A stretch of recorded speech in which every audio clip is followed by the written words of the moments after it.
Message देना मैं ये चाहता हूँ, फैमिली यहाँ बैठ के सीखे, पेशेंट की कैपेसिटी को नोट करें। मुझे जब घर वालों ने बोला था तब मुझे 4 साल हो गए थे। जब नीश को बोला, नीश को 4 साल हो गए थे, 3 साल हो गए थे। आप एकदम नहीं कह सकते। वैसे फैमिली चाहे तो पेशेंट को मना सकती ट्रीटमेंट के लिए, क्योंकि पेशेंट आप भी कुछ कोई बहुत ज़्यादा तकलीफ में होता है, सिर्फ फैमिली को कहना नहीं आता। साडा एक पेशेंट है हैरमिटेज में, उन्होंने गल की थी, कहना मेरे जब मैं घर आना मेरे फादर ने कहना आ गया नशेड़िया, लाया टीके, दसो वो बैठेगा घर दे गल सुनेगा तुहाडी? उन्हें चाह के भी इलाज नहीं कराना, तुहाडे सिर चढ़ चढ़ के करना, उन्हें तुहाडे सिर चढ़ चढ़ के करना। नुकसान वो अपना करेगा, मज़ा तुहानूं दसेगा। ये उसकी सिकनेस है, क्योंकि उसका ब्रेन प्रॉपर काम नहीं करता। तुसीं इत्थे बैठो, बह के सीखो, तुहानूं आपे पता लग जाएगा भी कदों इनूं गल कहनी है, कदों नहीं कहनी। पर थोड़ा जिहा माहौल भी देख लीदा। साडे कोल अज एक पेशेंट छुट्टी लैके गया, परसों आए सी वो, डॉक्टर दाखल नहीं करता, रजिंदर सिंह क्लीयर ही आ गया। ਉਹਦਾ फादर तरले कट के जसबीर सिंह जी आओ मेरे नाल, डॉक्टर को जाके तरले कट के कंसैशन करा के ते दाखिल कराया। कहना जी हफ्ता लवा दो, हफ्ता लवा दो, मेरे को इन्ने पैसे नहीं कर, चल कोई गल हफ्ता लवा दो। अज दूजे तीजे दिन छुट्टी लै गई। कहता जी यार की ਇਹਦੀ वाइफ छड्ड गई है। पेशेंट भी उदों कहता मेरी वाइफ छड्ड गई है, हुण तो मैंने छड्डना ही पैना, तो अज छुट्टी लै गई। मैं कहा ये करन दे तुसीं, ये नहीं मनता। ਉਹਦੀ मदर आए, फादर नहीं आए, कहते मनता ही नहीं, सानूं फोन करी जाता, मैं घर जाना। बहाना कोई भी ला लो तुम भी साडी किते डैथ हो गई है, डैथ जाके पेशेंट नहीं करना, कि किसी की हेल्प कर सकते। हाँ कुछ भी कर देना उन्हें, कुछ भी कर सकता। सिर्फ यही फैमिली भी इत्थे बैठी, जो तुसीं इत्थे बैठोगे ना, मन ला के सुनोगे, तुहाडा अपना इंटरस्ट बन जाएगा, तुहानूं कॉपिंग स्किल आपे आ जाएगी। पेशेंट को तुसीं आपे उहदा भेत पा लेना। हम उनको ऐसी इस ट्यून में कहते हैं भी तेरे को पेचूची करके कहते हैं, ये सुटना तेन हैरमिटेज, ਉਹਦੇ ਦਿਮਾਗ ਦੇ ਵਿੱਚ ਇੱਕ ਇੰਪ੍ਰਿੰਟ ਹੋ ਜਾਂਦੀ ਵੀ ਹੈਰਮਿਟੇਜ ਪਤਾ ਨਹੀਂ ਕੀ ਹੈਗਾ। ਉਹ ਤੇ ਅੱਗੇ ਰਹਿ ਕੇ ਉੱਥੇ ਔਖਾ ਹੋਇਆ ਹੁੰਦਾ, ਠੀਕ ਹੈ ਨਾ। ਉਹਨੂੰ ਫੇਰ ਕਰਦੇ ਕਹਿੰਦੇ ਤੇ ਸੁੱਟਾਂਗੇ, ਉਹ ਕਹਿੰਦਾ ਵਾਕਿਆ ਉਹ ਚੀਜ਼ ਸੁੱਟਣ ਵਾਲੀ ਹੈ। ਨਾਲੇ ਉਹ ਕਹਿੰਦਾ ਮੈਂ ਵਾਧੂ ਹੈਗਾ, ਉਹਦਾ ਉਹਨੂੰ ਫਿਰ ਸੋਚਦਾ ਮੈਂ ਵਾਧੂ ਹਾਂ ਵੀ ਤੁਸੀਂ ਮੈਨੂੰ ਸੁੱਟਣਾ ਉੱਥੇ। ਦਿਮਾਗ ਕਈ ਵਰਡ ਦੀ सेंटेंस की डिकोडिंग, बीमार दिमाग उन्हें डिकोडिंग भी बीमार ही करनी, उन्हें सही थोड़ी कहना, उन्हें कहना ही नहीं। और साथ में ना ये मतलब हमें समझना जो आपका क्वेश्चन है ना, जैसे सर ने बोला कि कैपेसिटी देखनी है, कितने इयर्स हो चुके हैं, कितना टाइम हो चुका है, मगर एक थंब रूल थ्रू आउट रहेगा, वो ये रहेगा कि पेशेंट को, because it's a fatal disease, अगर आपको दिख रहा है कि पेशेंट को जान का नुकसान हो सकता है, मतलब कुछ भी हो सकता है, that time you have to get him to the hospital, जैसे मर्जी लाओ। उस टाइम आपको ये नहीं मूड देखना है, ये देखना है, अगर आपको लगता है कि उसको कुछ भी हो सकता है, कोई और फिजिकल इशू हो सकता है, कोई भी चीज़ हो सकती है, then you have to get him.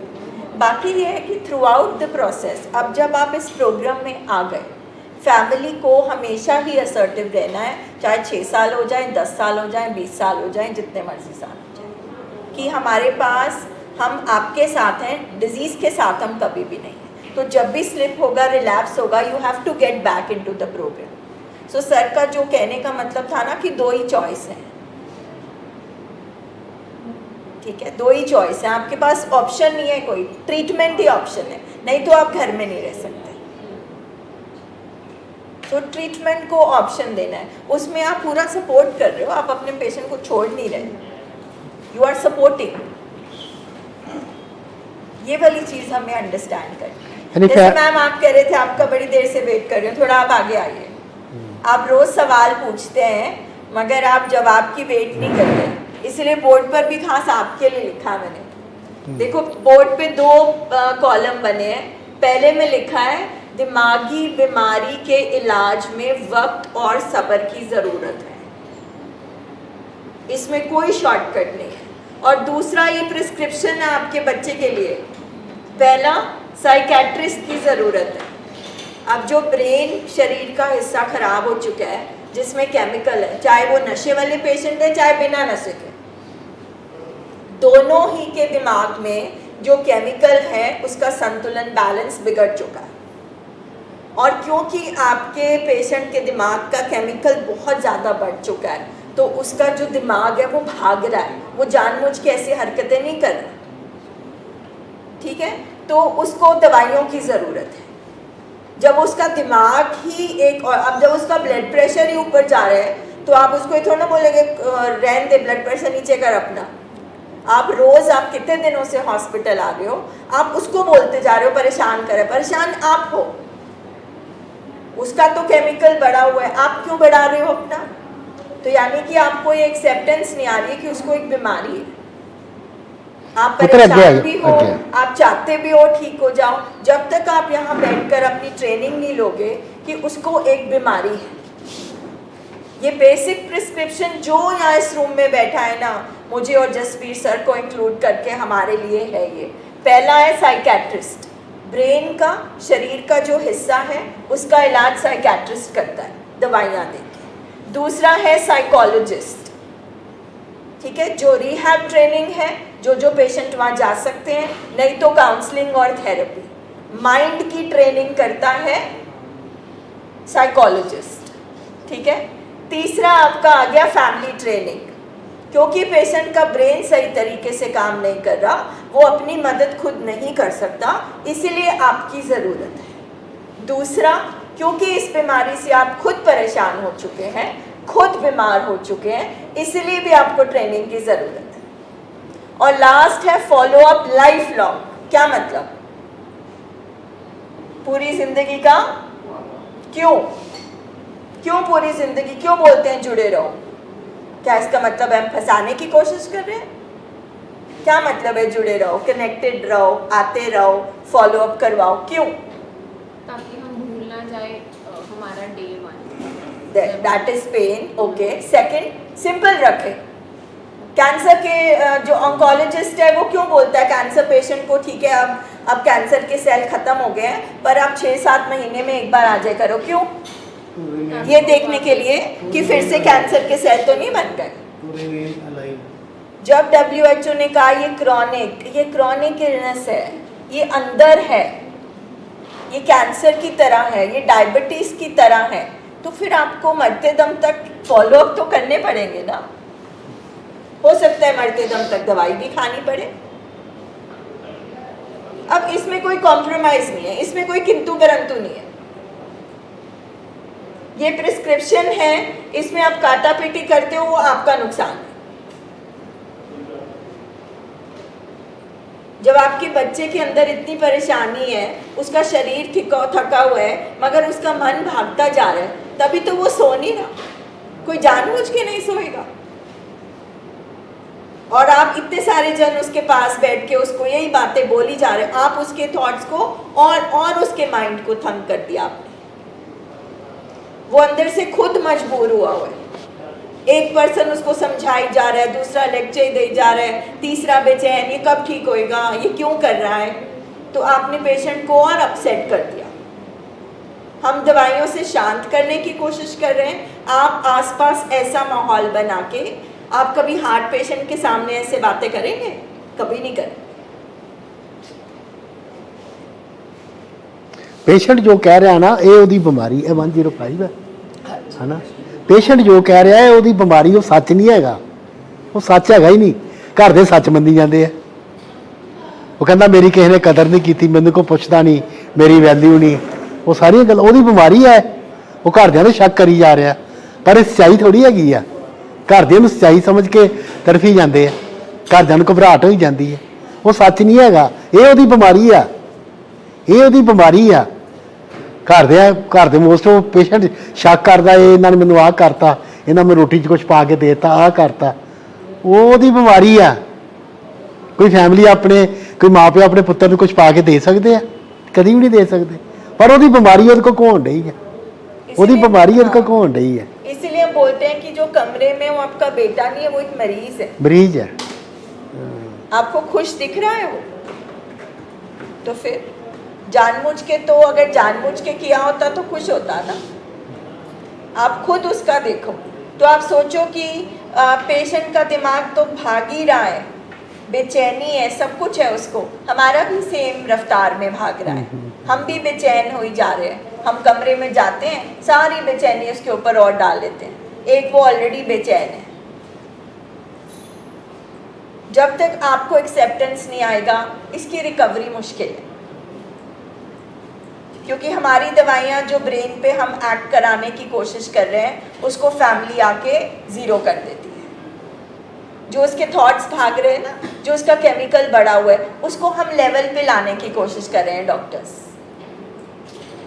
तो हम उसके थॉट्स को कम करते हैं, आप अंदर जाके और थॉट्स डाल रहे हो जाके कि इसको समझाओ, इसको समझाओ, और समझ की दवाई दे रहा है डॉक्टर। तो आप और आपकी फैमिली कुछ दिन यहाँ पर बैठिए, समझने की कोशिश करिए। देखो फैमिली, ये प्रिस्क्रिप्शन है हमारा, इसमें फैमिली ट्रेनिंग लिखी है। बिना फैमिली ट्रेनिंग के, बिना हमारी ट्रेनिंग के हमारा पेशेंट नहीं ठीक हो सकता। ये वाली चीज़ हमें अंडरस्टैंड करनी है, और टाइम और पेशेंस, कोई शॉर्टकट नहीं हो सकता। आप जितना मर्जी परेशान हो, कब होगा कब होगा, आप पहले ये तो मानो कि उसे बीमारी क्या है, आप समझो तो सही आपके बच्चे को बीमारी क्या है। आपको पता है आपके बेटे की बीमारी का क्या नाम है? देखो,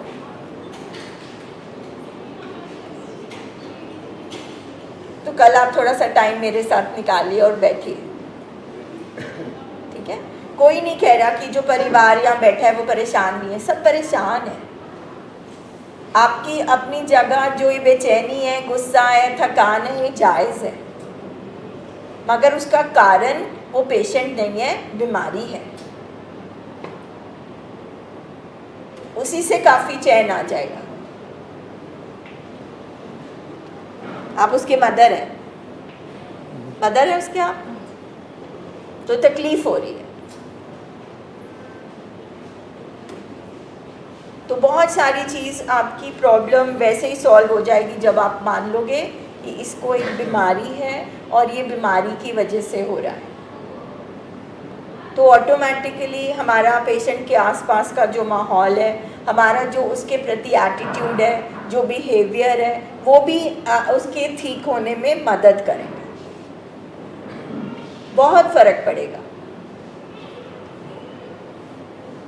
ਸਾਡਾ ਇੱਕ ਪੇਸ਼ੈਂਟ ਸੀ, ਉਹ ਕਾਫੀ ਇੰਪਰੂਵ ਕਰ ਗਿਆ ਤੇ 109 ਨੰਬਰ ਕਮਰੇ 'ਚ, ਤੇ ਮੈਂ ਉਹ ਕਹਿੰਦਾ ਮੈਂ ਛੁੱਟੀ ਲੈਣੀ, ਮੈਂ ਕਿਹਾ ਚੱਲ ਤੂੰ ਚੱਲ ਜਾ ਯਾਰ, ਕੋਈ ਗੱਲ ਨਹੀਂ। ਤੇ ਉਹਦੀ ਮਦਰ ਉਹਦੀ ਕਹਿੰਦੀ ਚਲੋ ਚਲੇ ਤੇ ਜਾਵੇ, ਪਰ ਇਹਨੂੰ ਕੋ ਘਰ ਜਾ ਕੇ ਉਹ ਨਸ਼ਾ ਨਾ ਕਰੇ। ਉਹ ਕਹਿੰਦਾ ਵੇਖ ਲਓ ਸਰ, ਇਹ ਸਮਝਾਉਂਦੇ ਕੋ ਮੈਨੂੰ,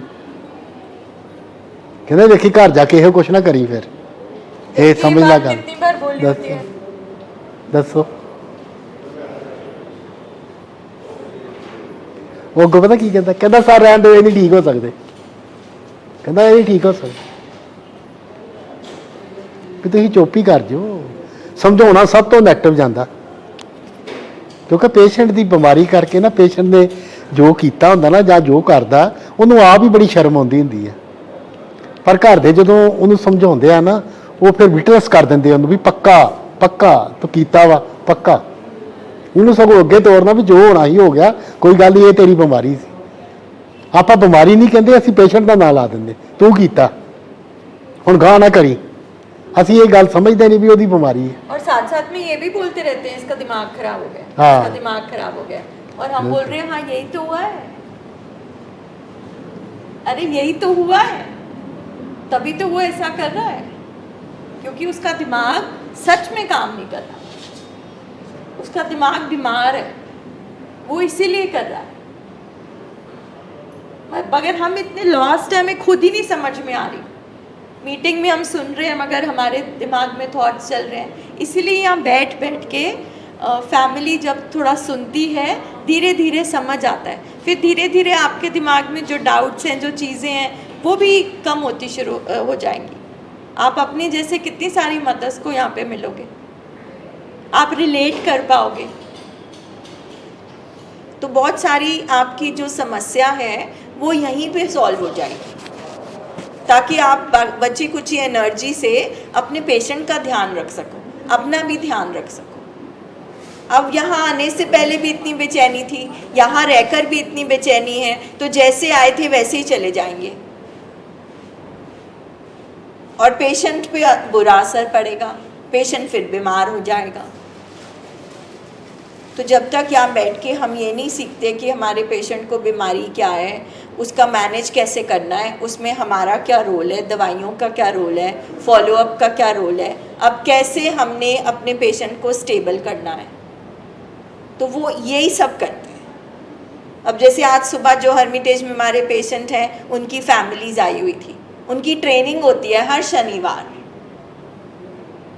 वहाँ पेशेंट की चल रही है, वहाँ फैमिली की चल रही है, ताकि दोनों को समझ आए प्रोग्राम, क्योंकि घर जाकर तो आपने एक दूसरे के साथ रहना है ना,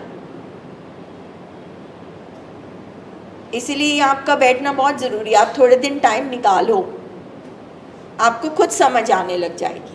तो मतलब थॉट्स, मूड, एंगर, ये सब लाइफ में चलते रहना है, ये सब लाइफ में चलते रहना है। ओनली थिंग इज़ जब हम बीमार थे तो हमें मैनेज ही नहीं करना आता था, लेमन सोडा नहीं पीते। नहीं, फिर कुछ और पीने जाते और ये कुछ और होता है इधर। तो इसी तरह आहिस्ता करते करते अब मतलब पेशेंट अपनी स्किल्स यूज़ कर रहा है, पर्सन फैमिली अपनी स्किल्स। आप तो जब मैं वापस आता था तो एटलीस्ट आधा मोहल्ला ना घर के बाहर खड़ा होता था, पता नहीं किस हाल में आना है इसने। जब मैं 1.5-2 घंटे बाद यहाँ मतलब पूरे दिन के बाद रात को आ रहा हूँ, तो सारे मोहल्ले वाले इकट्ठे होते थे, पता नहीं क्या होना है, अब अगला तमाशा पता नहीं कैसा होगा। तो चलो अब जैसा अच्छा है। वो तो देखते हैं लोग, तो एंजॉय करते हैं। अभी रिसेंटली मम्मी बता रहे थे कि मुझे एक ही बार एपिलेप्सी हुई थी, तो कहते तुझे एपिलेप्सी हुई तो पूरा घर मतलब भर गया लोगों मतलब से, दौरा पड़ा जब, ते सारा घर भर गया लोगों से। एंड पता नहीं कौन कौन लोग जो रास्ते से भी गुजर रहे थे वो भी आ गए, वो भी अंदर तक घुसे पड़े हैं, गैरेज तक पूरे भरे पड़े हम भी हैं। करते हैं जहाँ क्राउड हो, देखते तो हैं एक बार कि क्या हो रहा है, अंदर जाना तो अलग बात। कुछ डेस्परेट होते हैं। तो फिर एक अंकल थे हमारे, उनके बेटे को भी था सेम, तो उन्होंने बताया कि चलो इसको हॉस्पिटल लेके चलते हैं। तो फिर उसके बाद मुझे तो चलो कुछ याद ही नहीं है कि हुआ क्या कैसे, क्योंकि एपिलेप्सी जब पड़ता है तो उसके बाद याद नहीं होता क्या हुआ। एंड सबसे मुझे याद है ना जो चीज़, एक मैं जब उस हॉस्पिटल में गया था ना, मेरी पॉकेट में ड्रग्स थी, तो मैंने सबसे पहले उसको चेक किया। जब मुझे ड्रिप लगाने लगे मैंने कहा 1 मिनट में बाथरूम हो गया। मैं बाथरूम में जाकर पहले टैबलेट्स खा गया, फिर वही टैबलेट्स मतलब थी, इतनी जान फंसी होती है, वही टैबलेट्स भी वही थी जिसकी ज़्यादा खाने से मतलब कि एपिलेप्सी आई थी। मैंने फिर वो ली, उसके बाद ड्रिप लगवा के ज़्यादा। आप कुछ आप क्या लगते हैं पेशेंट के? हाँ जी, वाइफ वाइफ। कहाँ से हैं आप?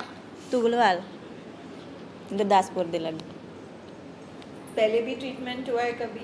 नहीं मेडिसिन चलती रही सी पहला कल शामी आए हैं क्या बीमारी है आपके पेशेंट को?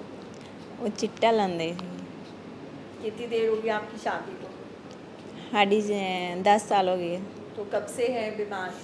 नहीं नहीं होनी अजे थोड़ा ही चिर होया ਇਹਨਾਂ ਨੂੰ ਲੈਂਦਿਆਂ ਨੂੰ ਪਹਿਲਾਂ ਵੀ ਲੈਂਦੇ ਸੀ ਇਹਨਾਂ ਦੇ ਮੰਮਾ ਪਾਪਾ ਦੀ ਡੈਥ ਹੋ ਗਈ ਪਹਿਲਾਂ ਵੱਡੇ ਵੀਰ ਦੀ ਹੋਈ ਉਹਨਾਂ ਦੇ ਕਰਕੇ ਜ਼ਿਆਦਾ ਇਹਨਾਂ ਨੂੰ ਹੋਇਆ ਹੈ ਤਾਂ ਕਰਕੇ ਲੈਣ ਲੱਗੇ ਪਰ ਮੈਨੂੰ ਤੇ ਹੁਣ ਹੀ ਪਤਾ ਲੱਗਾ ਜਦੋਂ ਪਤਾ ਲੱਗਾ ਮੈਂ ਸਗੋਂ ਇਹਨਾਂ ਨੂੰ ਕਹਿਣਾ ਕਿ ਨਹੀਂ ਤੁਸੀਂ ਹਟੋ ਇਹ ਕੰਮ ਨਹੀਂ ਕਰਨਾ ਤੁਸੀਂ ਇਹਨਾਂ ਕੋ ਰਿਹਾ ਨਹੀਂ ਜਾਂਦਾ ਇਹਨਾਂ ਨੇ ਫਿਰ ਲੈ ਆਉਣਾ ਕੰਮ ਤੇ ਨਹੀਂ ਜਾਣਾ ਆਪਣੀ ਦੁਕਾਨ ਤੇ ਸ਼ੋਪ ਤੇ ਬਿਲਕੁਲ ਵੀ ਜਦੋਂ ਲਾ ਲੈਣਾ ਫਿਰ ਜਾਣਾ ਫਿਰ ਆ ਜਾਣਾ ਫਿਰ ਮਨ ਉੱਧਰ ਹੀ ਹੋਣਾ ਕਿ ਮੈਂ ਲਾਉਣਾ ਹੀ ਲਾਉਣਾ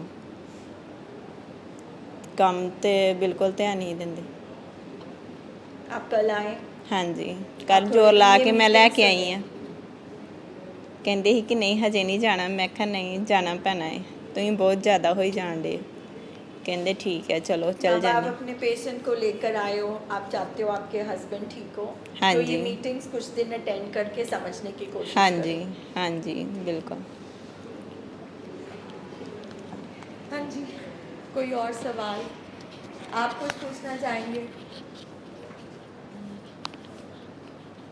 आज मेरे मन में तो यही आ रहा है कि आप जैसे अभी बोल रहे हो कि मतलब समझाएं नहीं ना आप पेशेंट को कि if that happens when you go back home, तो उसकी बजाय फिर क्या करना चाहिए? मतलब मैं समझने की 2-3 दिन से ट्राई कर रही हूँ but I am still confused okay कि- तो सबसे पहले तो वी हैव टू अंडरस्टैंड कि हमें बीमारी की समझ आई है, have we understood firstly. Secondly, क्या हमारे पेशेंट को पूरा ट्रीटमेंट मिला है? बिकॉज ब्रेन डिसऑर्डर है तो आप जितना मर्जी समझाएंगे, क्योंकि अगर समझ काम कर रही होती तो ऐसा कुछ भी नहीं करना, हाँ। ठीक है। सो ब्रेन जो ख़राब हुआ है, जिसका ट्रीटमेंट चल रहा है, वो एक प्रोसेस है, वो एक अपना टाइम पीरियड लेगा। धीरे धीरे धीरे धीरे आपका माइंड जब खुलेगा, ट्रेनिंग होएगी, आपका प्रीफ्रंटल कॉर्टेक्स, आपका लॉजिक ब्रेन वर्क करना शुरू करेगा, तो थोड़ा थोड़ा पेशेंट को समझ आना शुरू हो जाएगा। जब समझ आना शुरू होगा और एक्सेप्टेंस आएगा तो पेशेंट वो करेगा ही क्यों, पहली बात, ठीक है। दूसरी बात, अगर क्योंकि ये एक प्रोसेस है, इसमें रिलैप्सेस होते हैं, स्लिप्स होते हैं, शुरू में ज़्यादा होते हैं, ठीक है। तो उसमें उस टाइम अगर हम उसे लेक्चर दें, ठीक है, क्योंकि ये एक ये रिकवरी प्रोसेस का हिस्सा है।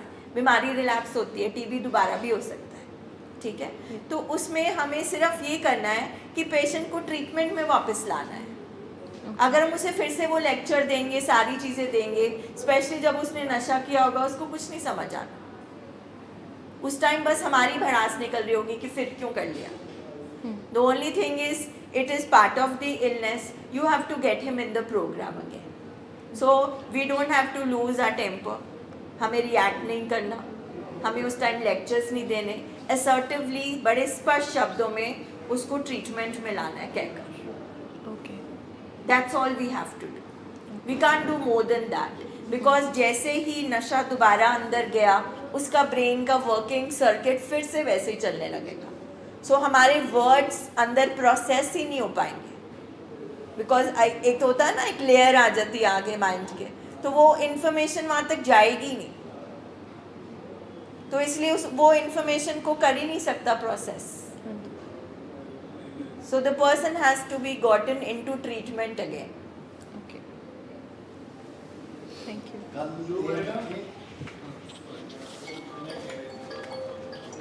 ਮੈਂ ਕਹਿ ਰਿਹਾ ਵੀ ਤੁਸੀਂ ਇੱਥੇ ਆਏ ਜੇ ਨਾ ਤੇ ਇਲਾਜ ਸ਼ੁਰੂ ਹੋਇਆ ਜੀ, ਇਹ ਨਾ ਹੋਵੇ 6 ਦਿਨ ਰਹਿ ਕੇ ਤੁਸੀਂ ਇਲਾਜ ਖਤਮ ਕਰ ਦਿਓ। ਅਕਸਰ ਹੁੰਦਾ ਕੀ ਆ, ਜਿੱਥੇ ਇਲਾਜ ਸ਼ੁਰੂ ਹੁੰਦਾ ਉੱਥੇ ਹੀ ਇਲਾਜ ਖਤਮ ਕਰ ਦਿੰਦੇ। ਇਲਾਜ ਸ਼ੁਰੂ ਹੋਣਾ ਹੁਣ, ਜਿਹੜੀ ਤੁਸੀਂ ਗੱਲ ਕਹੀ ਨਾ, ਇਹ ਬਿਮਾਰੀ ਦੇ ਦੌਰਾਨ, ਇਲਾਜ ਦੇ ਦੌਰਾਨ ਇਹ ਸਭ ਕੁਝ ਹੋਏਗਾ। ਪੇਸ਼ੈਂਟ ਫਿਰ ਭੱਜੇਗਾ, ਪੀਣ ਵਾਸਤੇ ਭੱਜੇਗਾ, ਲੜਾਈ ਝਗੜੇ ਕਰੇਗਾ, ਤੁਹਾਨੂੰ ਪੁਰਾਣੀਆਂ ਗੱਲਾਂ 'ਤੇ ਪ੍ਰਵੋਕ ਕਰੇਗਾ। ਇੱਕ ਫੈਮਿਲੀ ਪ੍ਰਵੋਕ ਕਰਦੀ, ਇੱਕ ਪੇਸ਼ੈਂਟ ਵੀ ਪ੍ਰਵੋਕ ਕਰਦਾ। ਪੇਸ਼ੈਂਟ ਬੜੇ ਤਰੀਕੇ ਨਾਲ ਪ੍ਰਵੋਕ ਕਰਦਾ, ਤੁਹਾਨੂੰ ਹਿਲਾ ਕੇ ਰੱਖ ਦਿੰਦਾ, ਫਿਰ ਬੰਦਾ ਕਹਿੰਦਾ ਜਾ ਦਫਾ ਹੋ। ਫਿਰ बस ਇਹੋ चीज़ तो सुननी चाहता। वो मैनिपुलेट करती है डिजीज, हाँ। और हम पेशेंट की बातों में आ जाते हैं। That's why I said complete treatment. आप एक पेशेंट जो बीमार है, जो हम रिकवरी में करते हैं, वो उसके साथ नहीं कर सकते, बिकॉज वो समझ ही नहीं सकता, उस टाइम उसकी समझ ही नहीं काम कर रही। सो हमारा पर्सपेक्टिव और अप्रोच जो यहाँ आने से पहले था जिस कंडीशन में, वो रिकवरी में डिफरेंट हो जाता है। बिकॉज जब हम उसको यही तो बोल रहे हैं ना, देखो ये समझ नहीं रहा, तो व्हेन समझ वाला हिस्सा, मशीन विल स्टार्ट वर्किंग, तो वो समझना शुरू हो जाएगा। बट क्योंकि वो बीमार था, उसकी अभी इतनी कैपेसिटी नहीं बनी होती, अभी वो इतना बिल्ड नहीं हुआ होता, तो एक सपोर्ट सिस्टम ज़्यादा चाहिए होता है। That is what we have to do. फिर एक स्टेज आता है। हाँ जी, मैं बस ये कह रहा था कि मेरे को लुधियाना में हॉस्पिटल ने बोल दिया था कि भाई आप 3 मंथ्स और ज़िंदा रह सकते हो अगर आप विस्की पियो या नशा करो। तो एक पर्सन की मेंटल स्टेट की बात कर रहा हूँ जी मैं। उस वेले मैं जिवें ही अपना फ्री होया फ्रॉम द डॉक्टर, थले आके मैं पहला काम ये किया भी अपना जिहड़ा वोडका ते जूस मिला के पीता। तो मैनू सब तो ज़्यादा इरीटेटिंग ये लगता सीगा कि मैनू ना बार बार ਨਵੇਂ ਤੋਂ ਨਵੇਂ ਆਪਣਾ ਰਿਸ਼ਤੇਦਾਰ ਹੈਗੇ ਹੈ, ਨਵੇਂ ਤੋਂ ਨਵੇਂ ਆਪਣਾ ਪਰਸਨ, ਉਹਨਾਂ ਨੂੰ ਬੁਲਾ ਕੇ ਉਹ ਦੱਸਦੇ ਸੀਗੇ ਵੀ ਆਪਣਾ ਤੂੰ ਆਪਣੀ ਫੈਮਿਲੀ ਦੇ ਵੱਲ ਵੇਖ, ਤੂੰ ਵੇਖ ਤੇਰਾ ਸਟੇਟਸ ਕੀ ਹੈ, ਬਿਜ਼ਨਸ ਸਭ ਕੁਝ ਠੀਕ ਚੱਲ ਰਿਹਾ ਹੈ, ਇਹ ਠੀਕ ਹੈ, ਉਹ ਠੀਕ ਹੈ, ਤੂੰ ਕਿਉਂ ਕਰਦਾ ਹੈ? ਤੇ ਮਤਲਬ ਮੇਰੀ ਗੱਲ ਮਤਲਬ ਕੀ ਸੁਣਵਾਈ ਸੀ? ਕੁਝ ਵੀ ਨਹੀਂ ਸੁਣਵਾਈ ਸੀ। ਮਤਲਬ ਕਿ ਮੈਂ ਇਹ ਵੀ ਕਹਿੰਦਾ ਸੀਗਾ ਕਿ ਮੈਨੂੰ ਪਤਾ ਹੈ ਮੈਂ ਕੋਈ ਪਾਗਲ ਥੋੜੀ ਨਾ ਕਿ ਮੈਂ ਕਿਉਂ ਕਰਦਾ ਪਿਆ, ਕਿਉਂ ਹਿਤੇਸ਼? ਅਸੀਂ ਕੋਈ ਪਾਗਲ ਥੋੜੀ ਨਾ, ਸਾਨੂੰ ਸਾਰੀ ਕੁਝ ਸਮਝ ਆ ਰਿਹਾ, ਪਰ ਆਪਾਂ ਨਹੀਂ ਉਹਨੂੰ ਕੰਟਰੋਲ ਕਰ ਸਕਦੇ। ਇਸ ਕਰਕੇ ਸਾਨੂੰ ਸਮਝਾਉਣਾ ਜਿਹੜਾ ਹੈਗਾ ਨਾ, ਉਹ ਤਾਂ ਬਿਲਕੁਲ ਹੀ ਸਾਨੂੰ ਹੋਰ ਜ਼ਿਆਦਾ ਆਪਣਾ ਕੀ ਕਹਿੰਦੇ ਅੱਗੇ ਇਹ ਜਸਟ ਲਾਈਕ ਅ ਪ੍ਰੋਵੋਕਿੰਗ ਹੈ ਪ੍ਰੋਵੋਕਿੰਗ। ਮੈਨੂੰ ਚੇਤਾ ਵਾ ਮੇਰੇ ਘਰ ਜਦੋਂ ਬੇਟੀ ਹੋਈ ਨਾ ਤੇ ਸਾਡੇ ਰਿਸ਼ਤੇਦਾਰ ਆਏ, ਚਲੋ ਬੈਠੇ ਜਾਣ ਲੱਗਾ, ਕਹਿੰਦੇ ਹੁਣ ਬੰਦਾ ਬਣ ਜਾ, ਹੁਣ ਤੂੰ ਜਵਾਈ ਵਾਲਾ ਹੋ ਗਿਆ। ਮੈਂ ਕਿਹਾ ਜਵਾਈ ਕਿੱਥੇ ਆ, ਦੱਸੋ ਵੀ ਤੁਸੀਂ ਕਿਹਨੂੰ ਗੱਲ ਕਹਿਣ ਡੇ ਜੀ? ਜਿਹਨੂੰ ਮਾਂ ਨਹੀਂ ਦਿਸਣ ਡਈ, ਪਿਓ ਨਹੀਂ ਦਿਸਣ ਡਿਆ, ਵਾਈਫ ਨਹੀਂ ਦਿਸਣ ਡਈ, ਮੁੰਡਾ ਨਹੀਂ ਦਿਸਣ ਡਿਆ, ਤੁਸੀਂ ਕਿਹੜੀ ਗੱਲ ਕਰਦੇ ਪਏ ਜੀ? ਉਹਦੀ ਇੰਨੀ ਕਪੈਸਿਟੀ ਨਹੀਂ ਹੈਗੀ। ਤੇ ਜਦੋਂ ਮੈਨੂੰ ਪਤਾ ਲੱਗਾ ਵੀ ਇਹਨਾਂ ਨੇ ਆਹ ਗੱਲ ਕਹੀ ਆ, ਮੈਂ ਭੱਜ ਗਿਆ ਘਰੋਂ, ਕਿਉਂਕਿ ਗੱਲ ਸੁਣਨੀ ਵੀ, ਮਹਿਸੂਸ ਕਰਨੀ ਬੜੀ ਔਖੀ ਆ, ਘਬਰਾਹਟ ਬੜੀ ਹੁੰਦੀ ਆ, ਬੰਦੇ ਨੂੰ ਸ਼ਰਮ ਬੜੀ ਆਉਂਦੀ ਹੈ। ਮਤਲਬ ਕਿ ਜਿਹੜਾ ਬੰਦਾ ਨਸ਼ਿਆਂ ਦਾ ਨਾ, ਉਹ ਤਾਂ ਵਿਚਾਰਾ ਸ਼ਰਮ ਨਾਲ ਹੀ ਮਰੀ ਜਾਂਦਾ, ਉਹ ਆਪਣੀ ਸ਼ਰਮ ਨੂੰ ਦੂਰ ਕਰਨ ਵਾਸਤੇ ਨਸ਼ਾ ਕਰਦਾ, ਉਹਦਾ ਐਡਾ ਬੁਰਾ ਹਾਲ ਹੋ ਜਾਂਦਾ। ਤੁਸੀਂ ਗੱਲ ਸਮਝੋ, ਉਹਦੇ ਵਾਸਤੇ ਗੱਲ ਨਹੀਂ ਰਹਿੰਦੀ, बिल्कुल ਉਹਦੇ ਵਾਸਤੇ ਗੱਲ नहीं। सबसे बड़ी बात है कि हम सब अपने पेशेंट को ठीक करना चाहते हैं, ठीक है, मगर हमारे पास ना इन्फॉर्मेशन बहुत कम है बीमारी को लेकर, ट्रीटमेंट को लेकर। तो हमारे दिमाग में एक मतलब हमारा माइंडसेट है कि नशा छुड़ाओ के अंदर एक जगह बनी हुई है, वहाँ पे आप पेशेंट को ले जाओ, उसका कुछ करेंगे वो, उसका नशा छूट जाएगा। ऐसा कुछ नहीं है, इट इज़ रॉन्ग। तो हम जिस एक्सपेक्टेशन के साथ आते हैं ना, वो भी हमें एक्सेप्ट नहीं करने देती। जबकि ये प्रिस्क्रिप्शन आप 10 साल बाद आओ, आप पहले आते तो भी यही रहता, ये प्रिस्क्रिप्शन है। अब अगर हमें हमारे पेशेंट को ये बीमारी है, दिमागी बीमारी, और हम चाहते हैं कि वो ठीक हो, तो इलाज पूरा होगा, फिर हम इस प्रिस्क्रिप्शन में कुछ छोड़ नहीं सकते। अगर हम रिकवरी चाहते हैं, अगर हम एक अच्छी रिकवरी चाहते हैं, ठीक है, अगर हम चाहते हैं कि पेशेंट इससे निकले, तो हमें पूरी बीमारी को, लक्षण को, उसको चीज़ को समझना पड़ेगा। और क्योंकि पेशेंट बीमार है, इसलिए परिवार को समझना पड़ेगा। तो आप आए ज़रूर हो यहाँ पर, तो जब तक, और आपको ये भी है कि पेशेंट मान गए और आ गया, ठीक है, मगर जब तक आप यहाँ कंटिन्यूसली बैठकर सीखोगे नहीं, अब मैंने करना क्या है, आपका अब रोल क्या है, अगर आप वो सीखोगे नहीं और वो करोगे नहीं, तो कोई ट्रीटमेंट के साथ वापस नहीं जाओगे, आप वैसे ही चले जाओगे। ਮੈਨੂੰ ਇਹ ਲੱਗਦਾ ਜਿਹੜੇ ਬੰਦੇ ਆਪੇ ਆਏ ਨਾ, ਉਹਨਾਂ ਦਾ ਉਹ ਇਲਾਜ 'ਚ ਜ਼ਿਆਦਾ ਦੇਰ ਨਹੀਂ ਰਹਿੰਦੇ। ਜਿਹੜੇ ਫੜ ਕੇ ਲਿਆਂਦੇ ਆ ਨਾ, ਉਹ ਤੇ ਫਿਰ ਫੈਮਿਲੀ ਸਪੋਰਟ ਕਰ ਜਾਂਦੀ ਆ ਤੇ ਬੰਦਾ ਬਚ ਜਾਂਦਾ। ਇੱਕ ਮਦਰ ਨੇ ਮੈਨੂੰ ਅੱਜ ਕਿਹਾ, ਉਹਨਾਂ ਦਾ ਬੇਟਾ ਹੈਰਮਿਟੇਜ ਗਿਆ, ਮੇਰੇ ਕੋਲ ਬਹਿ ਕੇ, ਸਰ ਤੁਹਾਡੇ ਨਾਲ ਗੱਲ ਕਰਨੀ। ਮੈਂ ਦੱਸੋ? ਕਹਿੰਦੇ ਜੇ ਇਹਨੂੰ ਕੁੱਟਣਾ ਕੱਟਣਾ ਹੋਏਗਾ ਨਾ ਉੱਥੇ, ਤੇ ਇਹਨੂੰ ਹਿਸਾਬ ਨਾਲ ਹੀ ਕੁੱਟਿਓ, ਅਸੀਂ ਇਹਨੂੰ ਕਦੀ ਕੁਛ ਨਹੀਂ ਕਿਹਾ। ਦੇਖੋ ਸਾਡੀ ਧਾਰਨਾ ਕੀ ਹੈ। क्योंकि सेंटर्स में हाँ, पेशेंट को मारा जाता है, हाँ, which is wrong। आप हाँ, पेशेंट को क्यों मार के ठीक करोगे? बस मरीज को मारोगे क्यों? हाँ, वो तो खुद बीमारी की मार खा रहा है। बस तो इन चीज़ों की वजह से ना हमारा ट्रीटमेंट पेशेंट का नहीं हो पाता। और होता है कि जो अपना कई रिलेटिव होते हैं, आप आगे आ जाओ। मेरे तो घर में अपना मेरे मदर, मेरे अपना ब्रदर, मेरी सिस्टर, सब ने अपना एंटी काउंसलिंग की। एंटी काउंसलिंग का मतलब ये है कि ਜਿਹੜਾ ਇਸ ਬਿਮਾਰੀ ਦਾ ਇਲਾਜ ਹੈਗਾ ਨਾ, ਉਹਨੂੰ ਆਪਣਾ ਰਜਿਸਟ ਕੀਤਾ। ਸੋ ਮੇਰੀ ਸਮਝ ਦੇ ਹਿਸਾਬ ਨਾਲ ਜਿਹੜਾ ਆਪਣਾ ਹੈਗੇ ਰਿਲੇਟਿਵਸ, ਜ਼ਿਆਦਾਤਰ ਰਿਲੇਟਿਵਸ ਨੂੰ ਆਪਣਾ ਦੂਰੀ ਰੱਖਣਾ ਚਾਹੀਦਾ ਪੇਸ਼ੈਂਟ ਨੂੰ। ਨਿਤਨ ਮੈਂ ਤੇਰੀ ਗੱਲ ਨਾਲ ਬਿਲਕੁਲ 100% ਸਹਿਮਤ ਹਾਂ। ਮੈਂ ਤਾਂ ਸਾਰਿਆਂ ਨੂੰ ਰਿਕੁਐਸਟ ਕਰਦਾ ਵੀ ਰਿਸ਼ਤੇਦਾਰਾਂ ਨੂੰ ਨਾ ਸੱਦ ਲਿਓ। ਜਿਹੜੇ ਪੇਸ਼ੈਂਟ ਦੇ ਜ਼ਿਆਦਾ ਰਿਸ਼ਤੇਦਾਰ ਹੋਣਗੇ ਨਾ, ਉਹਦੇ ਚਾਂਸ ਬਹੁਤ ਘੱਟ ਹੋਣਗੇ ਠੀਕ ਹੋਣ ਦੇ। Not बिकॉज जो बहुत आपके क्लोज हैं वो आपको बुरा चाहते हैं बट उनको पता नहीं है। पता नहीं। तो जब उनको पता नहीं होता, वो हाफ इन्फॉर्मेशन होती है, तो वो और एक तरफ से आपको प्रोफेशनल कुछ समझाने की कोशिश कर रहा होता है, तो जाहिर है हमारा झुकाव रिश्ते पे ज़्यादा होता है, तो हम बातों में आ जाते हैं। तो जो जिस चीज़ का एक्सपर्ट है, अगर बीमारी है तो जो जिस चीज़ का एक्सपर्ट है उसी से राय लेनी चाहिए। अब जैसे हड्डियों की प्रॉब्लम है तो वो डॉक्टर भाटिया उसमें कुछ नहीं कर सकते। ਨਾਲੇ ਨਾ ਆਮ ਕਰਕੇ ਜਿਹੜੀ ਨਸ਼ੇ ਦੀ ਧਾਰਨਾ ਨਾ ਇਹ ਕੋਈ ਡਿਫਰੈਂਟ ਹੈ। ਮਤਲਬ ਕਿ ਅਸੀਂ ਦੇਖਿਆ, ਅਸੀਂ ਸਾਡਾ ਫੋਕਸ ਸਿਰਫ ਨਸ਼ੇ ਤੇ ਹੁੰਦਾ। ਮੈਨੂੰ ਚੇਤਾ ਵਾ 109 ਨੰਬਰ ਕਮਰੇ ਵਿੱਚ ਇੱਕ ਪੇਸ਼ੈਂਟ ਸੀ, ਕਾਫੀ ਉਹ 5-6 ਦਿਨ 7-10 ਦਿਨ ਰਹਿ ਕੇ ਕਾਫੀ ਇੰਪਰੂਵ ਕਰ ਗਿਆ। ਐਂਡ ਉਹਦਾ ਕੋਈ ਰਿਸ਼ਤੇਦਾਰ ਆਇਆ, ਉਹ ਤੁਸੀਂ ਐਵੇਂ ਇੰਨੇ ਪੈਸੇ ਪੱਟੀ ਜਾਂਦੇ ਜੇ, ਵਾਹਵਾ ਜਾਣੇ ਆਏ ਚਾਦਰੇ ਚੁਦਰੇ ਬੰਨ੍ਹ ਕੇ, ਤੁਸੀਂ ਐਵੇਂ ਪੈਸੇ ਪੱਟੀ ਜਾਂਦੇ ਜੇ। ਉਹ ਪੱਟੀ ਲਾਗੇ ਇੱਕ ਹੈਗਾ ਬਾਬਾ, ਉਹ 3 ਪੁੜੀਆਂ ਦਿੰਦਾ ਵਾ, ਚਿੱਟਾ ਛੁੱਟ ਜਾਂਦਾ, ਚਲੋ ਬਸ। ਬਲਕਿ ਫੈਮਿਲੀ ਤੇ ਅੱਗੇ ਡਗਮਗਾਉਂਦੀ ਹੁੰਦੀ ਆ, ਫੈਮਿਲੀ ਤੇ ਅੱਗੇ ਔਖੀ ਹੁੰਦੀ ਆ, ਫੈਮਿਲੀ ਤੇ ਅੱਗੇ ਸ਼ਾਰਟਕਟ ਲੱਭਦੀ ਹੁੰਦੀ ਆ, ਪੇਸ਼ੈਂਟ ਤੇ ਅੱਗੇ ਸ਼ਾਰਟਕਟ ਲੱਭਦਾ ਹੁੰਦਾ, ਉਹ ਇੱਥੋਂ ਨਿਕਲਣਾ ਚਾਹੁੰਦਾ ਹੁੰਦਾ। ਉਹ ਗੱਲ ਥੋੜ੍ਹੀ ਸੂਟ ਕਰਦੀ ਆ, ਦਿਮਾਗ ਉਸ ਗੱਲ ਨੂੰ ਮੰਨਦਾ ਵਾ, ਜਦ ਕਿ ਉਹ ਮਿਸਗਾਈਡ ਹੁੰਦਾ, ਸਾਰਾ ਸੱਚਾਈ ਹੁੰਦੀ ਨਹੀਂ। ਉਹ ਜਿਹੜਾ ਕਿਸੇ ਵੀ ਬਿਮਾਰੀ ਦੀ ਸ਼ੁਰੂਆਤ ਤਾਂ ਹੁੰਦੀ ਆ ਜਦੋਂ ਸਾਡੀ ਰੂਟੀਨ ਟੁੱਟਦੀ ਆ।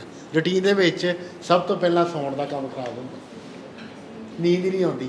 ਇੱਕ ਅਸੀਂ ਢਿਊ ਫੜਿਆ ਹੁੰਦਾ, ਬਸ ਉਹਨਾਂ ਲੱਗੇ ਹੁੰਦੇ ਆ। ਕਈ ਦਾ ਬਸ ਮਾੜਾ ਜਿਹਾ ਵੇਖ ਲਾ, ਮਾੜਾ ਜਿਹਾ ਵੇਖ ਲਾ, ਮਾੜਾ ਜਿਹਾ ਵੇਖਦਿਆਂ 1 ਵੱਜ ਜਾਂਦਾ। ਫਿਰ ਸਵੇਰੇ ਜਦੋਂ ਸੁੱਤੇ ਸੀ 1-1:30 ਵਜੇ, ਸਵੇਰੇ ਜਾ ਕੇ ਆਉਣੀ ਨਹੀਂ ਤੁਹਾਨੂੰ। ਜਿਹੜਾ ਇਹ ਕਹਿੰਦਾ ਨਾ ਥੋੜ੍ਹਾ ਜਿਹਾ ਬਸ ਥੋੜ੍ਹਾ ਜਿਹਾ ਵੇਖਣਾ, ਮੈਂ ਥੋੜ੍ਹਾ ਜਿਹਾ ਵੇਖਣਾ, ਬਸ ਇੱਥੇ ਕੰਮ ਖਰਾਬ ਹੋ। ਫਿਰ ਜਦੋਂ ਤੁਹਾਡੀ ਨੀਂਦ ਹੀ ਨਹੀਂ ਪੂਰੀ ਹੋਈ ਤੇ ਅਗਲੇ ਦਿਨ ਤੁਹਾਡਾ ਸਾਰਾ ਹੀ ਤੁਸੀਂ ਵੀਕ ਹੀ ਰਹਿਣਾ, ਡਿਸਟਰਬ ਹੀ ਰਹਿਣਾ, ਕਿਉਂਕਿ ਤੁਹਾਡੀ ਬੋਡੀ ਰਿਪੇਅਰ ਹੀ ਨਹੀਂ ਹੋਣੀ। ਜਿਹੜੇ ਸੈੱਲ ਤੁਹਾਡੇ ਟੁੱਟੇ ਆ ਉਹ ਰਾਤ ਨੂੰ ਜਦੋਂ ਨੀਂਦ ਆਣੀ ਆ ਉਦੋਂ ਰਿਪੇਅਰ ਹੋਣੇ ਆ। ਜੇ ਸੈੱਲ ਦੀ ਰਿਪੇਅਰ ਨਹੀਂ ਹੋਣੇ, ਸਵੇਰੇ ਤੁਸੀਂ ਐਕਟਿਵ ਕਿਤਨਾ ਉੱਠ ਸਕਦੇ? ਤੁਹਾਡੇ ਗੋਠੇ ਨਹੀਂ ਜਾਣਾ। ਫਿਰ ਮੈਂ ਕਹਿੰਦਾ ਥੋੜ੍ਹਾ ਜਿਹਾ ਸੌਂ ਜਾ, ਥੋੜ੍ਹਾ ਜਿਹਾ ਸੋਣਾ, ਮੈਂ ਅੱਧੇ ਘੰਟੇ ਤੱਕ ਉੱਠਦਾ, ਮੈਂ 20 ਮਿੰਟ ਤੱਕ ਉੱਠਦਾ, ਬਸ। ਤੁਸੀਂ ਜਦੋਂ ਉੱਠੇ ਲੇਟ, ਸੁੱਤੇ ਲੇਟ, ਉੱਠੇ ਲੇਟ, ਖਾਧਾ ਲੇਟ, ਨਹਾਤੇ ਲੇਟ। ਸੂਰਜ ਚੜ੍ਹਨ ਤੋਂ ਬਾਅਦ ਉੱਠੀ ਹੈ ਨਾ, ਮਨ ਨੂੰ ਬੜੀ ਬੇਚੈਨੀ ਹੁੰਦੀ ਆ। ਮੈਂ ਵੀ ਚੀਜ਼ ਮਹਿਸੂਸ ਕਰਦਾ। ਵਧੀਆ ਗੱਲ। ਸੂਰਜ ਚੜ੍ਹੇ ਤੋਂ ਪਹਿਲਾਂ ਉੱਠੋ ਵਧੀਆ ਲੱਗਦਾ, ਜੋ ਸੂਰਜ ਚੜ੍ਹੇ ਤੋਂ ਬਾਅਦ ਉੱਠੋ ਤੇ ਬੜਾ ਮਤਲਬ ਮਨ ਨੂੰ ਨਾ ਬੇਚੈਨੀ ਹੁੰਦੀ ਬਹੁਤ ਜ਼ਿਆਦਾ। ਬਿਲਕੁਲ ਇਸ ਤਰ੍ਹਾਂ ਹੌਲੀ ਹੌਲੀ ਪਤਾ ਲੱਗਦਾ, ਦਿਮਾਗ ਹੌਲੀ ਹੌਲੀ ਖੁੱਲ੍ਹਦਾ। ਡਾਕਟਰ ਸਾਹਿਬ ਦੱਸਦੇ ਸੀ ਵੀ ਦਿਮਾਗ ਦੀਆਂ ਕਈ ਦਵਾਈਆਂ ਇਹੋ ਜਿਹੀਆਂ ਵਾ ਜਿਨ੍ਹਾਂ ਨੂੰ ਦਿਮਾਗ ਤੱਕ ਪਹੁੰਚਣ ਲੱਗਿਆ ਨਾ, ਜਿੱਥੇ ਉਹਨਾਂ ਨੇ ਪਹੁੰਚ ਕੇ ਅਸਰ ਕਰਨਾ 15-20 ਦਿਨ ਲੱਗ ਜਾਂਦੇ, ਮਹੀਨਾ ਲੱਗ ਜਾਂਦਾ ਦਵਾਈ ਨੂੰ ਪਹੁੰਚਦੇ। ਅਸੀਂ ਕਾਲੇ ਪੈ ਜਾਂਦੇ ਹਾਂ, ਉੱਥੇ ਕੰਮ ਖਰਾਬ ਹੋ ਜਾਂਦਾ। ਕਿਉਂ ਜੀ? ਸੀ ਪੇਸ਼ੈਂਸ ਤਾਂ ਰੱਖਣੀ ਪੈਂਦੀ ਆ, ਇਸੇ ਕਰਕੇ ਕਹਿੰਦੇ ਪੇਸ਼ੈਂਸ। ਬਾਕੀ ਸਕਿੱਲ ਸਿੱਖਣੇ ਪੈਣੇ ਤੁਹਾਨੂੰ। ਮੈਂ ਇੱਕ ਚੀਜ਼ ਕਹਿੰਦਾ, ਜਦੋਂ ਤੁਸੀਂ ਲੋਕਾਂ ਦਾ ਖਿਆਲ ਕਰਨਾ ਛੱਡ ਦੋਗੇ ਨਾ, ਲੋਕੀ ਤੁਹਾਡਾ ਖਿਆਲ ਕਰਨਾ ਬੰਦ ਕਰ ਦੇਣਗੇ। ਸਾਨੂੰ ਕਿਉਂ ਲੱਗਦਾ ਲੋਕੀ ਸਾਡਾ ਖਿਆਲ ਰੱਖਦੇ ਆ? ਕਿਉਂਕਿ ਅਸੀਂ ਲੋਕਾਂ ਦਾ ਖਿਆਲ ਰੱਖਣ ਦੇ। ਬਸ ਜਦੋਂ ਤੁਹਾਡਾ ਸੈਲਫ ਫੋਕਸ ਆ ਜਾਏਗਾ ਨਾ, ਤੁਹਾਡੀ ਇਹ ਵੀ ਚਿੰਤਾ ਮੁੱਕ ਜੇਗੀ। ਲੋਕੀ ਜੋ ਮਰਜ਼ੀ ਕਹਿਣ, ਤੁਹਾਨੂੰ ਮਹਿਸੂਸ ਹੀ ਨਹੀਂ ਹੋਏਗਾ। ਸ਼ਾਇਦ ਲੋਕੀ ਨਾ ਹੀ ਕਹਿੰਦੇ ਹੋਣ, ਸਾਨੂੰ ਲੱਗਦਾ ਹੋਵੇ ਲੋਕੀ ਕਹਿੰਦੇ। ਲੋਕਾਂ ਕੋਲ ਇੰਨਾ ਟਾਈਮ ਕਿੱਥੇ ਹੈ? ਲੋਕਾਂ ਕੋਲ ਇੰਨਾ ਟਾਈਮ ਹੀ ਨਹੀਂ ਹੈਗਾ। ਸਾਨੂੰ ਐਵੇਂ ਲੱਗਦਾ ਵੀ ਆਹ ਕਰਦੇ ਆ, ਕੋਈ ਨਹੀਂ ਕਰਦਾ। ਇੱਕ ਚੀਜ਼ ਮੈਂ ਯੂਸ਼ ਹੋਰ ਸਿੱਖੀ ਆ, ਜਿਹਨੂੰ ਮੈਂ ਆਪਣੇ ਘਰ ਨਹੀਂ ਨਾ ਸੱਦਣਾ, ਮੈਂ ਉਹਦੇ ਘਰ ਨਹੀਂ ਜਾਂਦਾ। ਇਹ ਸਿੱਖੋ ਤੁਸੀਂ, ਬੜੀ ਜ਼ਬਰਦਸਤ ਚੀਜ਼ ਹੈ। ਜਿਹਨੂੰ ਤੁਸੀਂ ਚਾਹੁੰਦੇ ਨਾ ਵੀ ਇਹ ਬੰਦਾ ਮੈਂ ਆਪਣੇ ਘਰ ਨਹੀਂ ਸੱਦਣਾ, ਉਹਦੇ ਘਰ ਕਦੀ ਨਾ ਜਾਓ, ਫਿਰ ਉਹ ਤੁਹਾਡੇ ਘਰ ਨਹੀਂ ਆਏਗਾ। ਅਤੇ ਜੇ ਆਪਾਂ ਉਹਦੇ ਘਰ ਜਾਈ ਜਾਂਦੇ ਆ, ਜਾ ਕੇ ਚਾਹਾਂ ਪੀ ਜਾਂਦੇ ਆ, ਰਸਗੁੱਲੇ ਪੇਸਟੀਆਂ ਖਾਈ ਜਾਂਦੇ ਆ, ਅਤੇ ਅਸੀਂ ਕਹਿੰਦੇ ਅਗਲਾ ਸਾਡੇ ਘਰ ਨਾ ਆਵੇ। ਕਿਉਂ ਜੀ? ਇਹ ਵੀ ਗੱਲ ਠੀਕ ਹੈ ਨਾ? ਮੈਂ ਹਿਸਾਬ ਲਾਇਆ ਰਿਕਵਰੀ 'ਚ ਜਦੋਂ ਆਉਂਦਾ ਨਾ ਬੰਦਾ, ਟ੍ਰੀਟਮੈਂਟ 'ਚ ਆਉਂਦਾ, ਤੇ ਇਹ ਲਿਸਟ ਆਪਣੇ ਆਪ ਕੱਟ ਆਫ ਹੋਣੀ ਚਾਲੂ ਹੋ ਜਾਂਦੀ ਹੈ। ਉਹ ਆਟੋਮੈਟਿਕਲੀ ਕਈ ਲੋਕਾਂ ਦੇ ਘਰ ਜਾਣ ਨੂੰ ਜਾਂ ਕਈ ਲੋਕਾਂ ਨੂੰ ਮਿਲਣ ਦਾ ਮਨ ਹੀ ਨਹੀਂ ਕਰਦਾ। ਤੇ ਜੇ ਭੁੱਲ ਭੁਲੇਖੇ ਉਹ ਘਰ ਆ ਜਾਂਦੇ, ਜਲਦੀ ਤੋਂ ਜਲਦੀ ਨਿਪਟਾਣਾ ਵੀ ਬੰਦੇ ਨੂੰ ਆਉਂਦਾ। ਕਿਉਂਕਿ ਜਿਹੜੀਆਂ ਉਹ ਗੱਲਾਂ ਕਰਦੇ ਆ ਨਾ, ਟੌਕਸਿਕ ਹੈ। ਸਾਨੂੰ ਉਹ ਗੱਲਾਂ ਚੰਗੀਆਂ ਨਹੀਂ ਲੱਗਦੀਆਂ, ਕਿਉਂਕਿ ਅਸੀਂ ਆਪਣੀ ਰਿਕਵਰੀ ਦੇ ਮਜ਼ੇ 'ਚ ਹਾਂ। ਅਸੀਂ ਆਪਣੇ ਘਰ ਜਾ ਕੇ ਹੁਣ ਮਤਲਬ ਕਿ 100 ਨਿਆਣਿਆਂ ਨਾਲ ਖੇਡ, ਘਰ ਦੀ ਨਾ ਪੰਗੇ ਲੈ, ਕੋਈ ਚਾਹ ਬਣਾ, ਕੋਈ ਕੁਛ ਕਰ। ਮੇਰੇ ਘਰ 'ਤੇ ਪ੍ਰਾਹੁਣੇ ਆ ਜਾਣ, ਮੈਨੂੰ ਗਸ਼ ਪੈ ਜਾਂਦੀ ਵੀ ਇਹਨਾਂ ਨੇ ਪੰਗਾ ਪਾ ਦੇਣਾ ਆ ਕੇ। ਔਰ ਗੱਲਾਂ ਕਾਹਦੀਆਂ ਕਰਨੀਆਂ, ਮਤਲਬ ਕਿ ਬਿਮਾਰ ਵਾਲੀਆਂ ਗੱਲਾਂ ਕਰਨਗੀਆਂ। ਅੱਛਾ ਉਹਦਾ ਮੁੰਡਾ ਚਲੇ ਗਿਆ ਬਾਹਰ, PR ਮਿਲ ਗਈ ਆ। ਅੱਛਾ ਨਹੀਂ, ਇੱਥੇ ਤਾਂ ਨਲਾਇਕ ਹੁੰਦਾ ਸੀ, ਪਤਾ ਨਹੀਂ ਕੀ ਇਹਨਾਂ ਨੇ ਪੈਸੇ ਦਿੱਤੇ ਲੱਗਦੇ। ਆਹੋ ਹਰਾਮ ਦੀ ਕਮਾਈ ਬੜੀ ਇਹਨਾਂ ਨੂੰ, 60 ਲੱਖ ਦਿੱਤਾ ਲੱਗਦਾ। ਉਹ ਕਿਸੇ ਦਾ ਮੁੰਡਾ ਬਾਹਰ ਗਿਆ, ਕਿਸੇ ਦਾ ਕੀ, ਕਿਸੇ ਨੇ ਪੈਸੇ ਦਿੱਤੇ, ਤੁਸੀਂ ਕੋ ਆਪਣਾ ਬੋਝ ਪਾਇਆ। ਮਤਲਬ ਕਿ ਇੰਨੇ ਬਿਮਾਰ ਆ ਅਸੀਂ, ਆਪਣੇ ਕਰਕੇ ਤਾਂ ਜ਼ਿੰਦਗੀ ਜੀਦੇ ਨਹੀਂ, ਆਪਾਂ ਤਾਂ ਜੀਦੇ ਲੋਕਾਂ ਕਰਕੇ ਆ। ਇਹ ਸਾਡੀ ਸਭ ਤੋਂ ਵੱਡੀ ਪ੍ਰੋਬਲਮ ਹੈ। ਸਾਨੂੰ ਆਪਣਾ ਕੋਈ ਐਡੀ ਪ੍ਰੋਬਲਮ ਨਹੀਂ ਹੈਗੀ, ਅਸੀਂ ਆਪਣੀ ਪ੍ਰੋਬਲਮ ਹੱਲ ਹੀ ਕਰ ਸਕਦੇ ਹਾਂ। ਆੜੇ ਲੋਕਾਂ ਦਾ ਭਾਰ ਅਸੀਂ ਆਪਣੇ ਤੇ ਪਾਇਆ ਨਾ, ਇਹ ਨਹੀਂ ਸਾਨੂੰ ਤੁਰਨ ਦਿੰਦਾ, ਇਹ ਨਹੀਂ ਸਾਨੂੰ ਉੱਠਣ ਦਿੰਦਾ, ਇਹ ਨਹੀਂ ਸਾਨੂੰ ਸੌਣ ਦਿੰਦਾ। ਗੱਲ ਸਮਝੋ। ਸੋ ਜੇ ਅਸੀਂ ਆਪਣੇ ਤੇ ਕੰਮ ਕਰਾਂਗੇ ਨਾ, ਆਪਣੀ ਜ਼ਿੰਦਗੀ ਨੂੰ ਸੁਧਾਰਾਂਗੇ, ਫਿਰ ਲੋਕੀ ਆਟੋਮੈਟਿਕਲੀ ਮਾਈਨਸ। ਯੂਜ਼ ਤੁਹਾਡੀ ਗੱਲ ਬਿਲਕੁਲ ਠੀਕ ਹੈ, ਆਪੇ ਉਹ ਲੋਕੀ ਮਾਈਨਸ ਹੋਈ ਜਾਂਦੇ। ਫਿਰ ਤੁਸੀਂ ਉਹਨਾਂ ਨੂੰ ਬੁਲਾਉਣਾ ਛੱਡ ਦਿੰਦੇ ਜੇ, ਉਹ ਤੁਹਾਨੂੰ ਬੁਲਾਉਣਾ ਛੱਡ ਦਿੰਦੇ। ਜੇ ਉਹ ਕਿਤੇ ਬੁਲਾਉਣ ਵੀ ਨਾ ਤੇ ਤੁਹਾਡਾ ਅੱਗੋਂ ਇਸ਼ਾਰਾ ਹੀ ਇਹੋ ਜਿਹਾ ਹੁੰਦਾ, ਫਿਰ ਤੁਹਾਨੂੰ ਬੁਲਾਉਂਦਾ ਹੀ ਨਹੀਂ। ਤੇ ਜੇ ਫੋਨ ਆ ਜੇ ਤਾਂ ਫੋਨ ਆਪਾਂ ਚੁੱਕਦੇ ਹੀ ਨਹੀਂ, ਵੀ ਕੀ ਫਾਇਦਾ, ਸਿਰ ਪੀੜ ਹੈਗਾ ਜੀ। ਅਸੀਂ ਕਹਿੰਦੇ ਨਹੀਂ ਆ ਕਿਹਦਾ ਫੋਨ ਆਇਆ, ਸਿਰ ਪੀੜ ਦਾ। ਆ ਫੋਨ ਕਿਹਦਾ? ਤੇ ਤੁਸੀਂ ਸਿਰ ਪੀੜ ਦਾ ਫੋਨ ਜ਼ਰੂਰ ਚੁੱਕਣਾ। ਪਰ ਜੇ ਆਪਾਂ ਬਿਮਾਰ ਆ, ਆਪਾਂ ਪਹਿਲੀ ਬੈਲ ਤੇ ਚੁੱਕਣਾ। ਸਾਨੂੰ ਪਤਾ ਹੈਗਾ ਸਿਰ ਪੀੜ ਆ, ਪਰ ਕਿਉਂਕਿ ਅਸੀਂ ਵੀ ਸਿਰ ਪੀੜ ਹੈ, ਇਸ ਕਰਕੇ ਅਸੀਂ ਚੁੱਕਣਾ ਵਾ ਤੇ ਗੱਲ ਕਰਨੀ ਆ। ਅੱਛਾ ਓ ਅੱਛਾ, ਜਿਹੜੀ ਜ਼ਿਆਦਾ ਕਰਦੀਆਂ ਇਸ ਤਰ੍ਹਾਂ, ਅੱਛਾ ਓ ਬਹੁਤ ਮਾੜਾ, ਅੱਛਾ ਹੋ, ਇਹਦਾ ਮਤਲਬ ਕਿ ਤੁਸੀਂ ਵੀ ਨਾਲ ਬਿਮਾਰ ਹੀ ਜੇ। ਤੁਸੀਂ ਅਵਲ ਤੇ ਫੋਨ ਚੁੱਕੋ ਨਾ। ਇੱਕ ਸਾਨੂੰ ਇਹ ਬੜੀ ਬਿਮਾਰੀ ਆ, ਅਸੀਂ ਫੋਨ ਦੀ ਬੈਲ ਵੱਜੇ ਪਹਿਲਾਂ ਚੁੱਕਦੇ ਹਾਂ। ਸਾਰੇ ਫੋਨ ਚੁੱਕਣੇ ਜ਼ਰੂਰੀ ਨਹੀਂ ਹੁੰਦੇ, ਔਰ ਸਾਰੇ ਫੋਨ ਚੁੱਕਣੇ ਵੀ ਨਹੀਂ ਚਾਹੀਦੇ, ਨਹੀਂ ਚੁੱਕਣੇ ਚਾਹੀਦੇ। ਤੁਹਾਡੀ એનર્ਜੀ ਸਾਕ ਕਰ ਲੈਂਦੇ ਆ। ਯੂਜ਼ ਮੈਂ ਤਾਂ ਬ੍ਰੇਕਫਾਸਟ ਤੋਂ ਪਹਿਲਾਂ ਫੋਨ ਬਹੁਤ ਘੱਟ ਚੁੱਕਦਾ, ਕਿਉਂ ਉਹ ਤਾਂ ਤੁਸੀਂ ਆਪ ਅਜੇ ਮਤਲਬ ਕਿ ਤੁਹਾਡੇ ਅੰਦਰ ਵੈਕਿਊਮ ਚੱਲਦਾ, ਤੁਸੀਂ ਐਕਸਰਸਾਈਜ਼ ਕਰਨੀ ਅਜੇ, ਬ੍ਰੇਕਫਾਸਟ ਕਰਨਾ ਵਾ, ਮੈਡੀਟੇਸ਼ਨ ਕਰਨੀ ਆ। ਜੇ ਪਹਿਲਾਂ ਹੀ ਕਿਸੇ ਨੇ ਪੰਗਾ ਪਾਤਾ, ਤੁਸੀਂ ਤਾਂ ਅੱਗੇ ਕਰ ਲੀਜੀਏ, ਫਿਰ ਤੁਸੀਂ ਅੱਗੋਂ ਰੈਕਟ ਹੀ ਕਰਨਾ ਜਾਂ ਆਪਣੇ ਤਾਂ ਹੈਵੀ ਕਰ ਦੇਣਾ। ਪਰ ਜੇ ਤੁਸੀਂ ਬ੍ਰੇਕਫਾਸਟ ਕੀਤਾ ਹੋਏਗਾ, ਮੈਡੀਟੇਸ਼ਨ ਕੀਤੀ ਹੋਏਗੀ, ਧਿਆਨ ਲਾਇਆ ਹੋਏਗਾ, ਐਕਸਰਸਾਈਜ਼ ਕੀਤੀ ਹੋਵੇ, ਤੁਸੀਂ ਫੁੱਲ ਆਫ એનર્ਜੀ ਹੋਵੋਗੇ, ਫਿਰ ਤੁਸੀਂ ਨਾ ਵੀ ਕਹਿ ਸਕਦੇ ਜੀ, ਫਿਰ ਤੁਸੀਂ ਉਹਨੂੰ ਢਾਲੂਗਾ ਜਵਾਬ ਵੀ ਦੇ ਸਕਦੇ। ਅਤੇ ਜੇ ਇਸ ਮੇਰੇ ਕਹਿਣ ਦਾ ਮਤਲਬ ਪਹਿਲਾਂ ਆਪਣੇ ਆਪ ਨੂੰ ਪ੍ਰਪੇਅਰ ਕਰਨਾ, ਆਪਣੇ ਆਪ ਨੂੰ ਭਰਨਾ, ਆਪਣੇ ਆਪ ਨੂੰ ਤਿਆਰ ਕਰਨਾ। ਸਵੇਰੇ ਘੰਟਾ ਡੇਢ ਘੰਟਾ ਆਪਣੇ 'ਤੇ ਲਾਇਆ ਕਰੋ, ਐਕਸਰਸਾਈਜ਼ ਕਰਿਆ ਕਰੋ, ਸਿਮਰਨ ਕਰਿਆ ਕਰੋ, ਪਾਠ ਜੋ ਵੀ ਤੁਸੀਂ ਕਰਦੇ ਜੀ। ਸਵੇਰੇ ਸਵੇਰੇ ਉੱਠ ਕੇ ਫੇਸਬੁੱਕ ਨਾ ਚੈੱਕ ਕਰਿਆ ਕਰੋ, ਨਾ ਵਟਸਐਪ ਵੇਖਿਆ ਕਰੋ, ਨਾ ਯੂਟਿਊਬ ਵੇਖਿਆ ਕਰੋ। ਬੰਦਾ ਕਹਿੰਦਾ ਮੈਂ ਸ਼ਬਦ ਸੁਣਦਾ, ਯੂਟਿਊਬ 'ਤੇ ਲਾਉਂਦਾ ਸ਼ਬਦ ਆ, ਤਾਂ ਲੱਗ ਹੋ ਰਹੀ ਕੋਈ ਜਾਂਦਾ। ਫਿਰ ਇਹ ਕਹਿੰਦਾ ਚੱਲਣ ਦੇ, ਚਲੋ ਅੱਜ ਹੁਣ ਇਹੋ ਚੱਲਣ ਦੇ, ਸ਼ਬਦ ਬਾਅਦ ਚਲਾਊਗਾ। ਉਹ ਸ਼ਬਦਾਂ ਦੀ ਵਾਰੀ ਨਹੀਂ ਆਉਂਦੀ, ਕਿਉਂ ਭੈਣ ਜੀ? ਇਸ ਤਰ੍ਹਾਂ ਹੀ ਨਾ, ਇਸ ਤਰ੍ਹਾਂ ਹੁੰਦਾ। ਸੋ ਆਪਣੇ 'ਤੇ ਕੰਮ ਕਰਨ ਦਾ ਫਾਇਦਾ। ਬਾਹਰ ਕੁਛ ਠੀਕ ਨਹੀਂ ਹੋਣਾ, ਮੈਨੂੰ ਨਹੀਂ ਲੱਗਦਾ ਬਾਹਰ ਕੁਛ ਠੀਕ ਹੋਗਾ। ਯੂਜ਼ ਤੁਹਾਡੀ ਇਸ ਗੱਲ ਨਾਲ ਮੈਂ ਸਹਿਮਤ ਹਾਂ। ਜਦੋਂ ਤੁਸੀਂ ਰਿਕਵਰੀ ਨਸ਼ਾ ਛੱਡਦੇ ਜੇ ਨਾ, 4 ਤਰ੍ਹਾਂ ਦੀ ਸਿਚੁਏਸ਼ਨ ਤੁਹਾਨੂੰ ਫੇਸ ਕਰਨੀ ਪੈਂਦੀ ਆ। ਸਭ ਤੋਂ ਪਹਿਲਾਂ ਤੁਹਾਨੂੰ ਲੋਕੀ ਨਾ ਮਤਲਬ ਕਿ ਕ੍ਰਿਟੀਸਾਈਜ਼ ਬਹੁਤ ਕਰਦੇ, ਉਹ ਇਹ ਕਿੱਥੇ ਠੀਕ ਹੋਣਾ, ਉਹ ਇਹ ਨਹੀਂ ਛੱਡ ਸਕਦੇ, ਉਹ ਇਹ ਕੁੱਤੇ ਦੀਆਂ ਪੁੱਛਾਂ ਨਹੀਂ ਸਿੱਧੀਆਂ ਆ ਸਕਦੀਆਂ। ਤੁਹਾਨੂੰ ਲੋਕੀ ਨਫ਼ਰਤ ਕਰਨਗੇ, ਫਿਰ ਤੁਹਾਨੂੰ ਹੌਲੀ ਹੌਲੀ ਟਾਉਂਟਿੰਗ ਕਰਨਗੇ। ਤੁਸੀਂ ਕਹੇ ਵਿਆਹ 'ਤੇ ਜਾਓਗੇ ਨਾ, ਤੇ ਉਹ ਕਹਿਣਗੇ ਕੀ ਗੱਲ ਪੈਗ ਨਹੀਂ ਲਾਉਣ ਡਿਆ, ਕਹਿਣਗੇ ਵੀ ਇਹਨਾਂ ਨੇ ਛੱਡੀ। 900 ਚੂਹੇ ਖਾ ਕੇ ਬਿੱਲੀ। ਤੁਹਾਨੂੰ ਡੇਗਣ ਦੇ ਇੰਨੇ ਉਪਰਾਲੇ ਹੋਣਗੇ ਵੀ ਤੁਸੀਂ ਸੋਚ ਹੀ ਨਹੀਂ ਸਕਦੇ।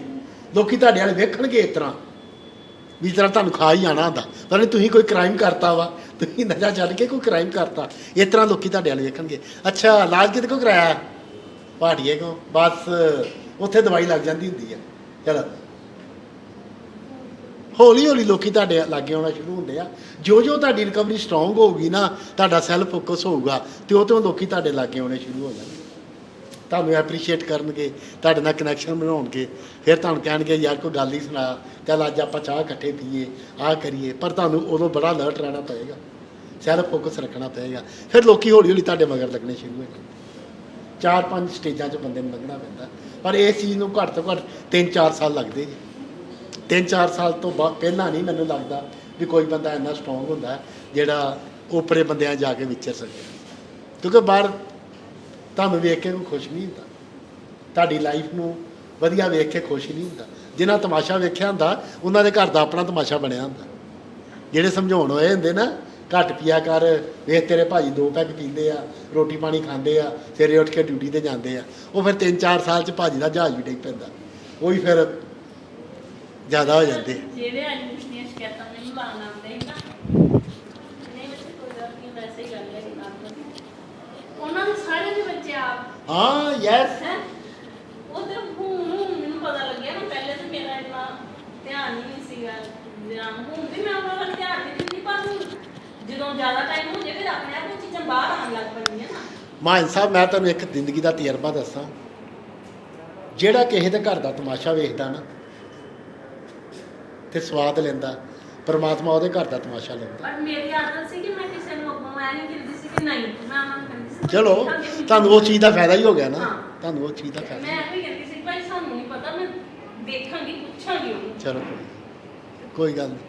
ਮੈਂ ਕਿਹਾ ਤੁਹਾਨੂੰ ਪੁੱਛਣਾ ਲੋਕਾਂ ਨੇ, ਉਹਨਾਂ ਕੋਲ ਤੁਹਾਨੂੰ ਪਤਾ ਤਾਂ ਹੈਗਾ ਹੀ ਜੋ ਕਰਦੇ, ਪੁੱਛਣਗੇ ਤੁਹਾਨੂੰ ਕਿੱਥੋਂ ਆਏ ਜੀ, ਕਿੱਥੇ ਗਏ ਸੀ, ਉਹਨਾਂ ਕੋਲ ਤੁਹਾਨੂੰ ਪਤਾ ਤਾਂ ਹੈਗਾ। ਭੈਣ ਜੀ ਤੁਹਾਨੂੰ ਵੀ ਪੁੱਛਣਾ ਜੀ, ਦੇਖੋ ਤੁਹਾਨੂੰ ਪਤਾ ਤਾਂ ਹੈਗਾ, ਸਾਨੂੰ ਤਾਂ ਸਗੋਂ ਲੇਟ ਪਤਾ ਲੱਗਾ ਤੇ ਤੁਹਾਨੂੰ ਤਾਂ ਸਗੋਂ ਜ਼ਿਆਦਾ ਪਤਾ ਵਾ। ਬਸ ਉਸੇ ਕਰਕੇ ਗਏ ਇਲਾਜ ਕਰਾਉਣ, ਬਸ ਗੱਲ ਖਤਮ ਹੈ। ਉਹਦਾ ਕਿਸੇ ਨੂੰ ਕਲੈਰੀਫਿਕੇਸ਼ਨ ਦੇਣੀ ਨਹੀਂ, ਲੰਬੀ ਚੌੜੀ ਗੱਲ ਕਰਨੀ ਨਹੀਂ, ਤੁਹਾਨੂੰ ਜ਼ਿਆਦਾ ਪਤਾ ਹੈ। ਬਸ 1 ਮਿੰਟ 'ਚ ਗੱਲ ਖਤਮ ਕਰਕੇ ਅੱਧੇ ਮਿੰਟ 'ਚ ਬਾਹਰ ਤੁਰ ਪੈਣਾ। ਬਸ ਇਹ ਲੋਕਾਂ ਨੂੰ ਪਤਾ ਲੱਗ ਜਾਏਗਾ ਵੀ ਇਹ ਨਹੀਂ ਪੱਲਾ ਫੜਾਉਂਦੇ ਹੁਣ, ਤੇ ਲਾਈਫ ਵਧੀਆ ਹੋ ਜਾਣੀ। ਅਸੀਂ ਆਪਣਾ ਬੰਦਾ ਬਚਾਉਣਾ, ਅਸੀਂ ਲੋਕਾਂ ਨੂੰ ਥੋੜੀ ਕੁਛ ਕਹਿਣਾ। ਹਾਏ 1 ਲੱਖ ਸਾਲ ਹੋ ਗਏ ਨਾ, ਤੇ ਕਈ ਹੁੰਦੇ ਤਮਾਸ਼ਬੀਨ ਤੁਹਾਨੂੰ ਪਤਾ ਸਵਾਦ ਲੈਣ ਵਾਲੇ, ਤੇ ਇੱਕ ਹੈਗਾ ਉਹ ਵੀ ਤੇ ਆਪੇ ਫੀਮ ਖਾਂਦਾ। ਤੇ ਮੈਨੂੰ ਇੱਕ ਦਿਨ ਮੈਂ ਕਿਸੇ ਨਾਲ ਖੜਾ ਗੱਲਾਂ ਬਾਤਾਂ ਕਰਨ ਡਿਆ ਆ ਗਿਆ, ਤੇ ਹੋਰ ਫਿਰ ਮਾਇਨ ਸਾਹਿਬ ਅੱਜ ਕੱਲ੍ਹ ਕੀ ਚੱਲਣ ਡਿਆ, ਨਾ ਦਵਾਈ ਚੱਲਣ ਦੀ ਹੈ। ਉਹ ਨਹੀਂ ਥੋੜੀ ਬਹੁਤੀ ਕੋਈ ਚੀਜ਼, ਮੈਂ ਭਰਾ ਦਵਾਈ ਚੱਲਣ ਦੀ ਹੈ। ਮਤਲਬ 2 ਵਾਰੀ ਮੈਂ ਅਸਰਟਿਵ ਵੇ ਨਾਲ ਕਿਹਾ ਕਿ ਦਵਾਈ ਚੱਲਣ ਦੀ, ਹੋਰ ਕੁਛ ਨਹੀਂ। ਫਿਰ ਉਹ 2 ਮਿੰਟ ਨਹੀਂ ਖਲੋਤਾ, ਆਪੇ ਚੱਲ ਗਿਆ। ਹਾਂ ਉਹ ਕਹਿੰਦਾ ਹੁੰਦਾ ਤੁਹਾਨੂੰ ਪਤਾ ਹੀ, ਅਗਲੇ ਨੂੰ ਵੀ ਖੁਸ਼ ਕਰ ਦਿੰਦਾ ਗੱਲ ਸਮਝ। ਅਸੀਂ ਕੀ ਲੈਣਾ ਉਹਦੇ ਵਿੱਚ, ਉਹਨੂੰ ਕਹੋ ਤੁਹਾਨੂੰ ਪਤਾ ਤਾਂ ਹੈਗਾ, ਫਿਰ ਉਹ ਤਰ੍ਹਾਂ ਥੋੜੀ ਸਰਦਾ। ਚਲੋ ਉਹ ਅਗਲੇ ਨੂੰ ਖੁਸ਼ ਕਰ ਦਿਓ ਵੀ ਚੱਲ ਖੁਸ਼ ਹੋ ਜਾ। ਬਾਕੀ ਇਹ ਆ ਵੀ ਮਿਹਨਤ ਆਪਣੀ ਆ, ਆਪਣੀ ਮਿਹਨਤ ਕਰਨੀ ਪੈਣੀ ਆ, ਆਪਣੀ ਮਿਹਨਤ ਦਾ ਫਾਇਦਾ ਵਾ। ਮੈਂ ਤਾਂ ਯੂਸ਼ ਹੁਣ ਗੁਰੂ ਰਾਮਦਾਸ ਦੀ ਇੰਨੀ ਕਿਰਪਾ ਜੀ, ਕੱਲ੍ਹ ਨੂੰ ਪਤਾ ਨਹੀਂ ਕੀ ਹੋਣਾ। ਮੈਂ ਹੁਣ ਕਿਸੇ ਵਿਆਹ 'ਤੇ ਜਾਵਾਂ ਨਾ ਤੇ ਘੱਟ ਹੀ ਜਾਂਦਾ, ਮੈਂ ਜਾਵਾਂ ਨਾ ਤੇ ਜੇ ਕੋਈ ਪੀਂਦਾ ਹੋਵੇ ਨਾ ਤੇ ਮੈਨੂੰ ਵੇਖ ਕੇ ਬੋਤਲ ਕਾਰਦੇ ਹੋ, ਭਾਜੀ ਆ ਗਏ ਜੀ। ਮੈਂ ਹਾਰ ਕੇ ਉਹਨੂੰ ਕਿਸੇ ਨੂੰ ਕੁਛ ਨਹੀਂ ਕਿਹਾ, ਕਦੀ ਵੀ ਕਿਸੇ ਨੂੰ ਕੁਛ ਨਹੀਂ ਕਿਹਾ। ਮੈਂ ਸਗੋਂ ਆਪ ਹੀ ਵਾਈਟ ਕਰਦਾ, ਆਪ ਪਾਸੇ ਹੋ ਕੇ ਬਹਿੰਦਾ। ਪਰ ਗੁਰੂ ਰਾਮਦਾਸ ਦੀ ਕਿਰਪਾ, ਹੁਣ ਉਹ ਮੇਰੇ ਸਾਹਮਣੇ ਪੀਂਦੇ ਵੀ ਸ਼ਰਮ ਕਰਦੇ ਆ, ਪਰ ਇਹ ਉਹਦੀ ਕਿਰਪਾ ਵਾ, ਉਹ ਤੁਹਾਨੂੰ ਮਾਣ ਦਵਾਉਂਦਾ ਵਾ, ਠੀਕ ਹੈ। ਪਰ ਕੰਮ ਆਪਣੇ 'ਤੇ ਕਰਨਾ ਪੈਂਦਾ। ਤੁਸੀਂ ਇਸ ਚੀਜ਼ 'ਚ ਵੀ ਨਹੀਂ ਫਸ ਜਾਣਾ ਵੀ ਲੋਕੀ ਮੈਨੂੰ ਬੜਾ ਐਪਰੀਸ਼ੀਏਟ ਕਰਦੇ ਰਹਿਣ। ਸੈਲਫ ਫੋਕਸ ਰੱਖੋ, ਲਾਈਫ ਵਧੀਆ ਹੋ ਜਾਂਦੀ।